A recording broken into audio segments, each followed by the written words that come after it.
I'm here today in beautiful downtown Victoria visiting the BC Provincial Parliament buildings. I'm here to take a journey back through the history of early BC and to take a look at the legacy it's left.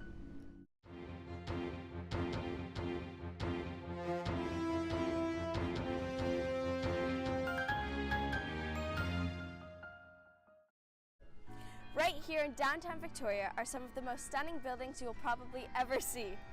The mix of old architecture and beautiful nature truly makes this a great place to come see. However, this place isn't just full of beauty. There is a very rich history that goes all the way back into the 1800s. Victoria is the capital of British Columbia, Canada, and is located on Vancouver Island. The bit of water that runs between the two is called the Georgia Strait. When the Georgia Strait is at its narrowest point, the island is only 25 kilometers away from mainland. Let's now travel all the way back to 1842. A man named James Douglas was tasked with finding new forts for the Hudson's Bay Fur Company. He quickly found the land where Victoria is now and decided to set up a fort here. The fort was built in 1843, and in 1849, Vancouver Island had become popular enough to become a British Crown colony. Since James Douglas had been the person to find the place originally, he was appointed governor. In 1856, gold was first discovered in BC, which grew the population like mad. There were tons of people coming in from all across the world to get this gold. Since all the people had to have somewhere to stay, James Douglas put lots of people in Vancouver Island. It was then that Frederick Seymour suggested to Britain that Vancouver Island joins the rest of BC. And so later that year, the two colonies joined together to become what we know now as BC. A big question lots of people ask nowadays: why is Vancouver not the capital of BC? It seems like the obvious choice since it's the biggest built-up city and has major tourism. But the reason goes all the way back to 1868. After the two colonies of Vancouver Island and BC joined each other, the capital was automatically given to New Westminster. Frederick Seymour, the person who suggested the two combine, was appointed governor, and he wanted to hold a vote to allow people's opinions.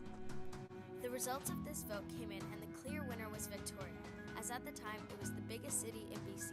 Seymour, not wanting the capital to be on the island, held another vote. The vote ended up with the same outcome, and so therefore Victoria became the official capital of BC. In 1867, Ontario, Quebec, New Brunswick, and Nova Scotia joined together to form Confederation. Lots of people are surprised to find out BC wasn't a part of that. After Vancouver Island and BC joined each other, they sent a delegation to Ottawa with a list of their demands if BC were to join Canada. This list included a responsible provincial government, economic aid, debt concessions, and a major transport link to the rest of Canada.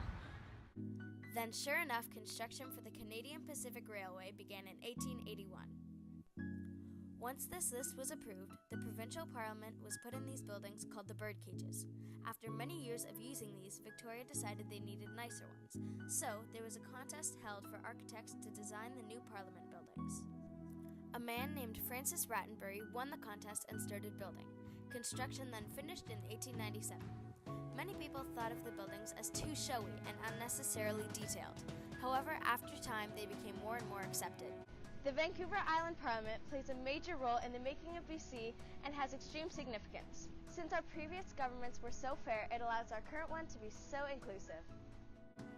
I 100% recommend making a trip out here to Victoria, BC to do some learning for yourself.